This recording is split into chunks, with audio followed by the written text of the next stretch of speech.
Good morning students, I am Dr. Momita Shah demonstrating the mandible in front of you. Now as we all can see, it is a horseshoe shaped bone forming the lower jaw. Now if we see it from lateral aspect, then you can see it is a L shaped bone. From lateral aspect we can see that it is shaping like a L. Now it is the only movable bone of the skull, or it is the only movable bone of the skull, and it is articulating with the temporal bone forming the temporomandibular joint. It has come to the bony features. It has two parts, one is body and another one is ramus. Now up to which part we will call it the body of the mandible. If I draw a vertical line from the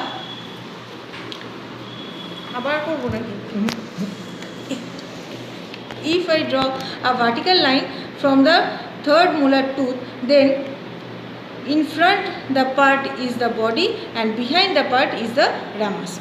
In front the part is the body and behind the part is the ramus. Now come to the body of the mandible. Now as we all can see that it has one external surface, one internal surface. It has one external surface, one internal surface, upper border, lower border. Upper border is also named as the alveolar border and lower border is also named as the base of the mandible.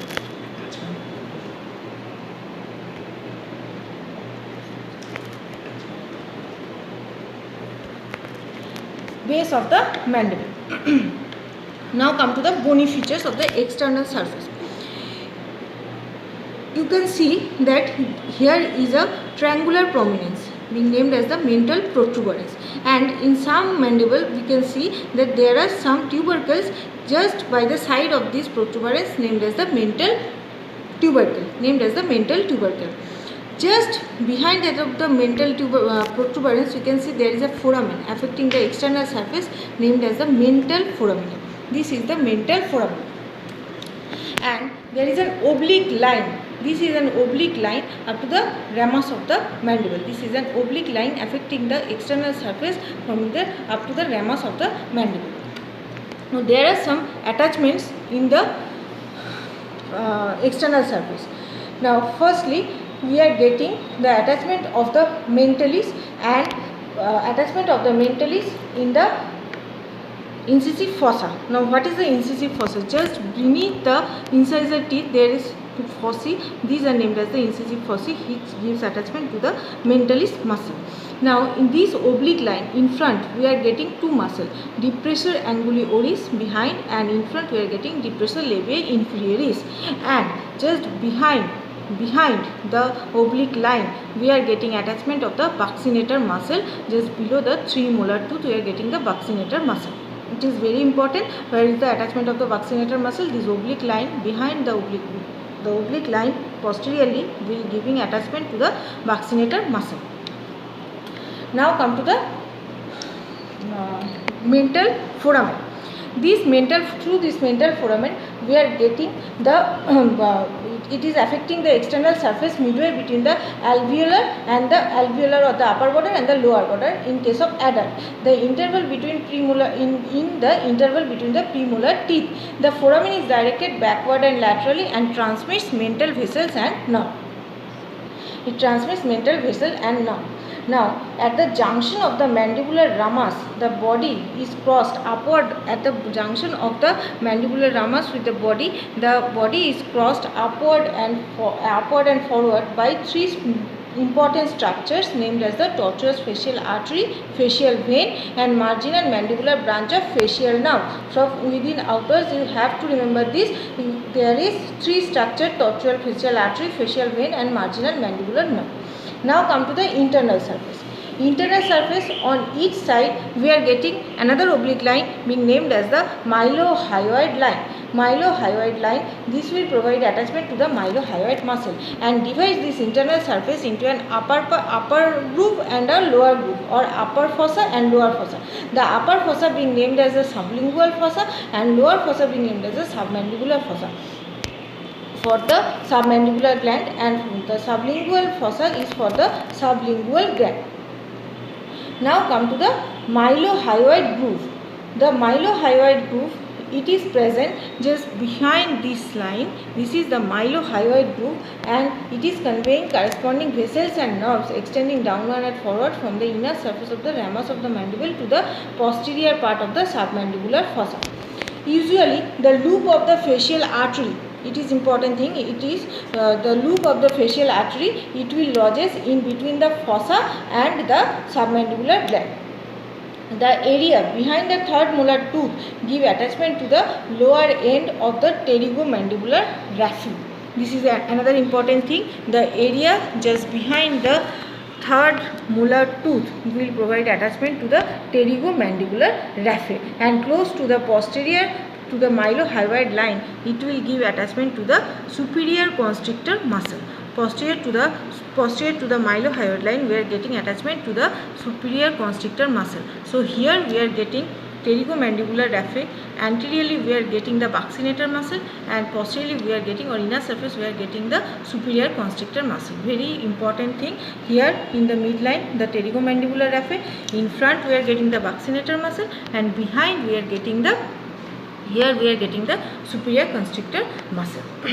Now come to the lingual nerve. Before reaching the tongue, the lingual nerve comes in close contact with the inner surface of the alveolar border beneath the mucoperiosteum of the gum, and intervenes between the third molar tooth and posterior end of the mylohyoid line. This is the posterior end of the mylohyoid line, and this is the third molar tooth. Here we are getting the lingual nerve just before entering into the tongue. Now come to the ramus of the mandible. Now, as we all can see, this is the ramus of the mandible. It is a quadrangular plate of bone. As because it is quadrangular plate, so it has two surfaces and four borders.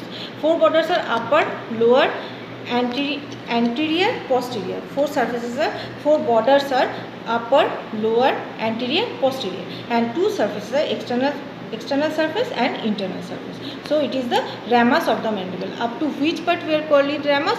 Behind the vertical line I have drawn at first, the vertical line drawing from the third molar tooth up to the base of the mandible. Anterior to this is the body, posterior to this is the ramus. So it is the quadrangular plate of bone. Now come to the this is the ramus of the mandible.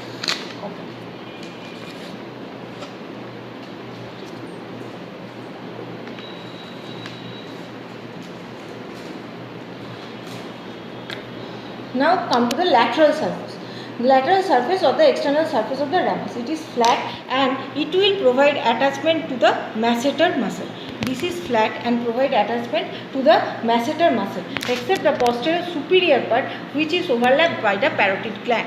Here we are getting the parotid gland just like this. So here we are not getting the masseter muscle. Masseter muscle will be affecting the lateral surface, and here we are getting the parotid gland.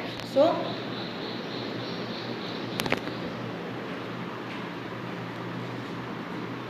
here we are getting the parotid gland. So we are getting three salivary glands over in the mandible. First one is the sublingual gland, next one is the submandibular gland, and third one is the parotid gland. Now the medial surface.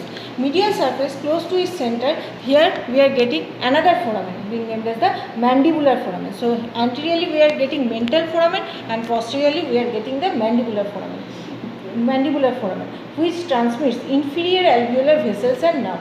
The foramen leads downward and forward within the body of the mandible into the mandibular canal. Now, anteromedial margin of the mandibular foramen is guarded by a upward projection of a bone being named as the lingula. This is the lingula. The mandibular foramen is guarded by a tongue-shaped bone named as the lingula. This will give attachment to the sphenomandibular ligament. This will give attachment to the sphenomandibular ligament. Behind the lingula, a mylohyoid groove extends downward and forward for a valuable distance below the mylohyoid line and convey mylohyoid vessels and nerves. Now I am again defining the lingula. This part is the lingula. This part is the lingula, a tongue-shaped projection that is guarding the mandibular foramen being named as the lingula. It is not very defined in this bone, but this is an important tongue-like projection anteriorly projecting from the bone. It is the lingula giving attachment to the sphenomandibular ligament. Now, the posterior inferior to the mylohyoid groove, the medial surface extending up to the angle of the mandible for attachment for the medial pterygoid muscle. So, in the medial surface, in the behind the mylohyoid groove, we are getting the attachment of the medial pterygoid muscle. The area is sometimes marked by oblique ridges for the intermuscular septum. Above and behind the mandibular foramen, medial surface is related to maxillary artery. Here we are getting the maxillary artery. So here we are getting two attachment of two muscles of mastications. One is masseter in the lateral surface, and medially we are getting the medial pterygoid. Now before that, I am telling that there are four muscles of mastications are present in our body. They are named as the masseter, medial pterygoid, lateral pterygoid, and temporalis. So we are getting masseter in the external surface and medial pterygoid in the internal surface of the ramus of the mandible. Now come to the borders and processes. The upper border. First come the upper border. The upper border, it is it will demonstrate two projections. It will demonstrate two projections. In the upper border, it will got two projections. One is condylar process, looks like a condyle, and it is the coronoid process. So condylar process, it will articulate with the fossa of the temporal bone, forming the temporomandibular joint. It is forming the temporomandibular joint, and it is the coronoid process. Now this condylar process, the head of the condylar process is covered by a fibrocartilage which articulate with the anterior part of the mandibular fossa, as I previously told you. A constricted neck just connect the head with the ramus and bears on its anteromedial surface one groove for the attachment of the lateral pterygoid muscle, for the attachment or insertion of the lateral pterygoid muscle. The capsular ligament of the temporomandibular joint is attached around the neck.